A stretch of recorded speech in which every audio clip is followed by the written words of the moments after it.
This is Taiwan Talk on ICRT.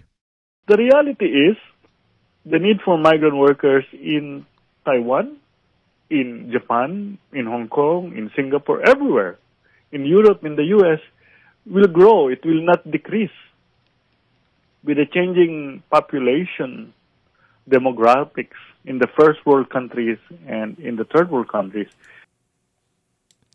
In this week's edition of Taiwan Talk, I speak to Joyalito Tajonera of Taichung's Ugnayan Center. He's a Catholic priest referred by all who know him as Father Joy, who has spent more than 2 decades of his life in the service of the island's migrant workers. He tells us about what got him started and shares his view on what the future looks like for migrant workers in Taiwan. I've been in Taiwan now more or less 25 years. I first arrived in 1998. As a seminarian to learn the Mandarin, to learn the Chinese language in Taichung. And then I left in 2000, went to China, and then to the United States, back to New York. And then I came back in 2002 as a priest, towards the end of the year of 2002. So I was away for 2 years, but when I first arrived, it was 1998. Okay, so what sparked your interest in migrant workers? I'm assuming that was not originally your field of interest, was it? No. Marinol, my group, this is the American missionary group, the U.S. mission group, sent me to Taiwan actually with the intention of going to China. That was the plan, that you learn Chinese and eventually when you become a priest, you go to mainland China. But then in 1998, when I arrived here in Taiwan, I was surprised of so many Filipino migrant workers in Taipei and in Taichung. Again, with my limited knowledge of Taiwan at that time, I did not realize that. But I know there are a lot of Filipino migrant workers in Hong Kong because I'd been to Hong Kong, so I saw them on a Sunday in the park in Hong Kong. And so I also know so many migrant workers in the Middle East and in Japan. But I didn't know that that time, 1998, that was already the beginning of migrant workers coming to Taiwan. So during that time, the Filipino migrant workers asked me in 1998 if I can be their counselor, advisor, if I can teach them. And that's how my ministry began, almost from the beginning of my arrival in Taiwan. Was there any one thing that told you that this is what you wanted to do? Was there one incident or was it a coalition of different incidents? Well, my background is because I am an immigrant myself from the Philippines to New York, to the U.S., and so I have seen the life of the migrants or immigrants in the United States, including the undocumented. There was a very big eye-opening to me, and this happened about 40 years ago in 1982 or 1983. I was in San Francisco visiting my family, my relatives, and early in the morning, I noticed that there are so many Mexicans in the sidewalk. And I'm talking about 6 o'clock, 7 o'clock in the morning in the cold San Francisco weather. And they're all lined up in the sidewalk. And so I asked my aunt, I was 23 years old at the time, what's going on? Why are they freezing outside? And what are they waiting for? And my aunt said, that's every day. They're looking for a day job. And so people will pick them up to do farming, to do cleaning, to do carpentry. And they are undocumented. At the time, we don't use the word undocumented. What we use are illegal. Of course, our mindset have changed that there's no such thing as an illegal person. A person is a person. And then in Manhattan, in New York, I also saw that in the restaurant, wherever you go, the Mexicans or the other Central American people are the one working in the kitchen, and so I got to know these people. I got to be their friends, and that's how I was able to relate because I myself is a newcomer in the U.S. What did you find when you came here and you decided to work with migrant workers, both documented and undocumented?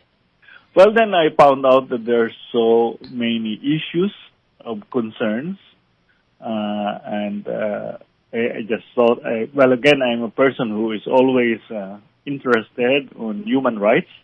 In the Philippines, my degree was political science, and in New York, I was involved with the United Nations in the NGO advocacy. I was involved with Amnesty International. During that time, by the way, when I left the Philippines, I grew up, in one sense, high school to college, up to going to the U.S.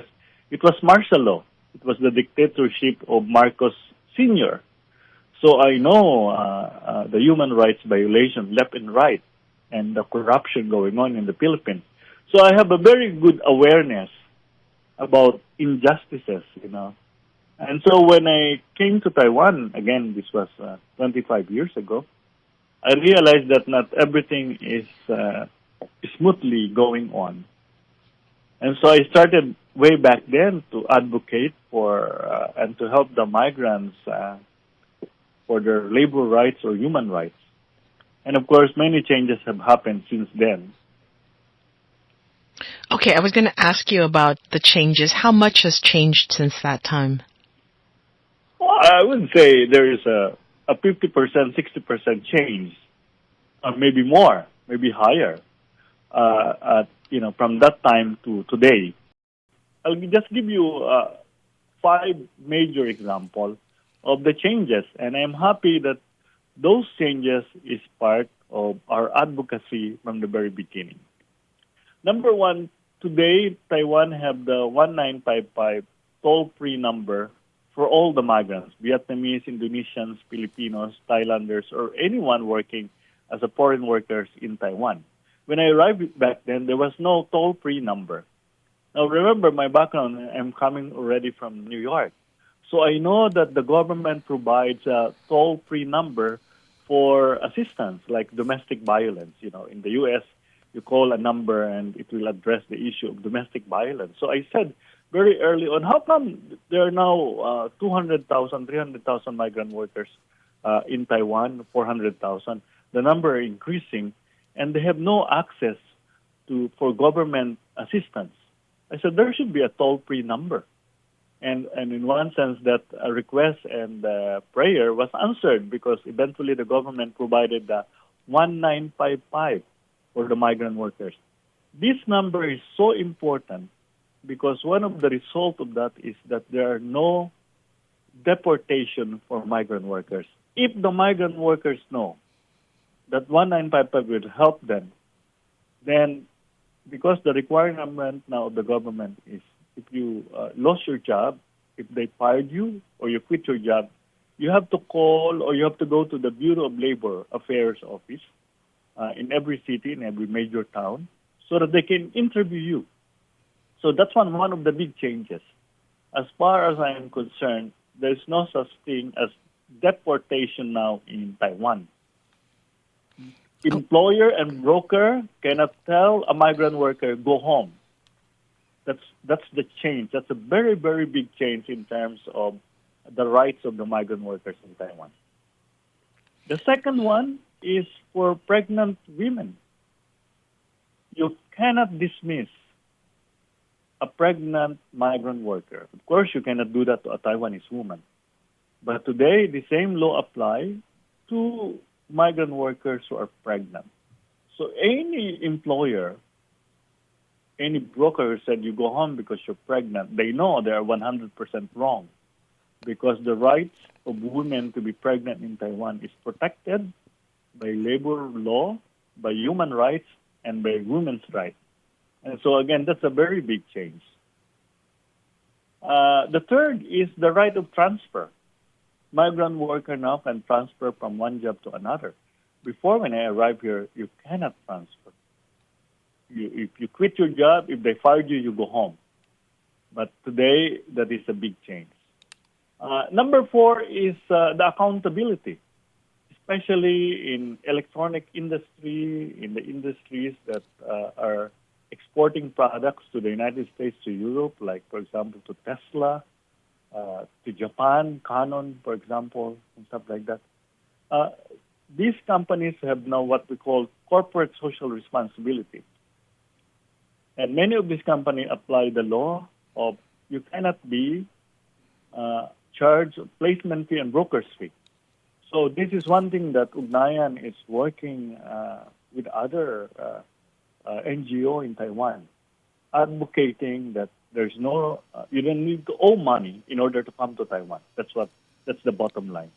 And so no placement fee, no broker's fee. And the number 5, of course, is Taiwan. I really appreciate the government of Taiwan because after 25 years of advocating for the migrants, for sure they listen. For sure they listen about the human rights of the person. I always say Taiwan said they are a democratic country. And in a democracy, you listen to the cry of the people.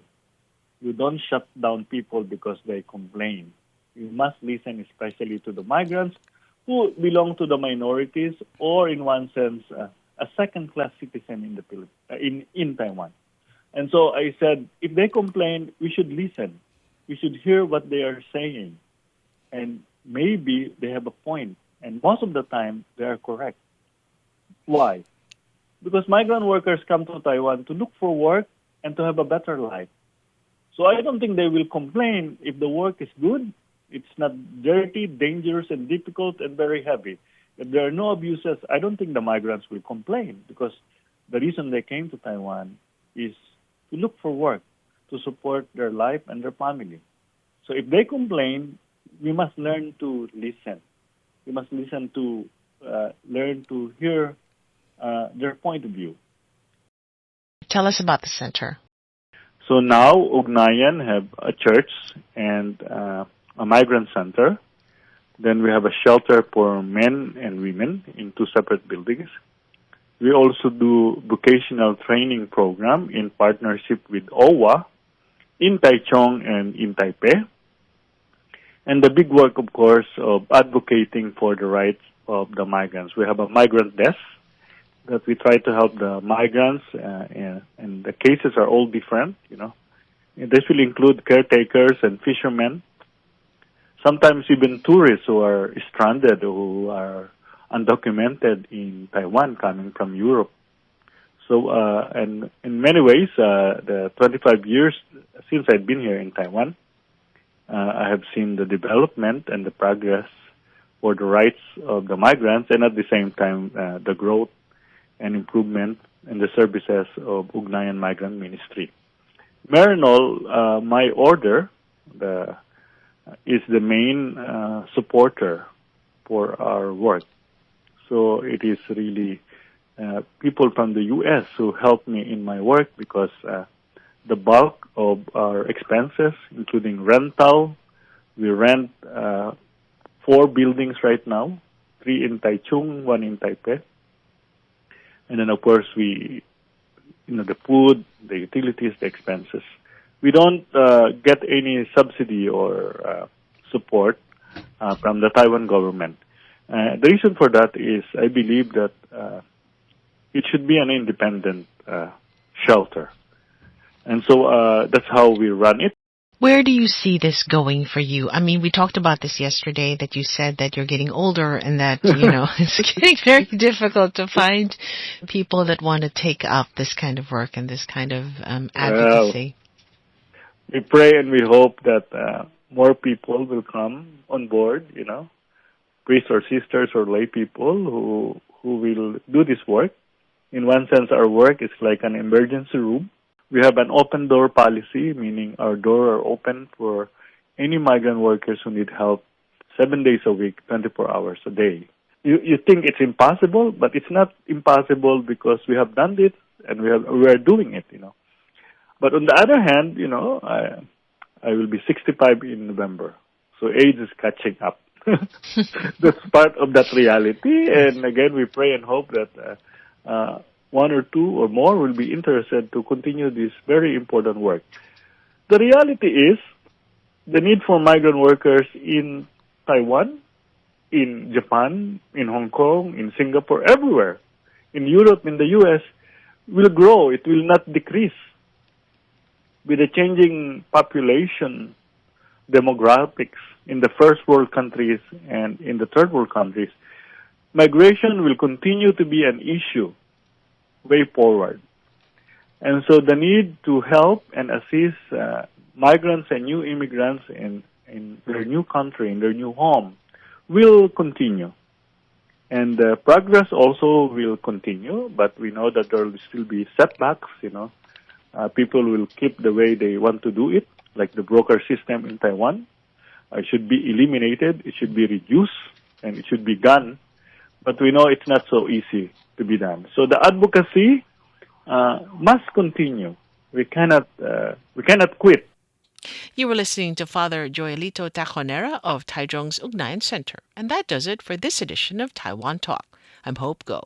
Thank you for tuning in.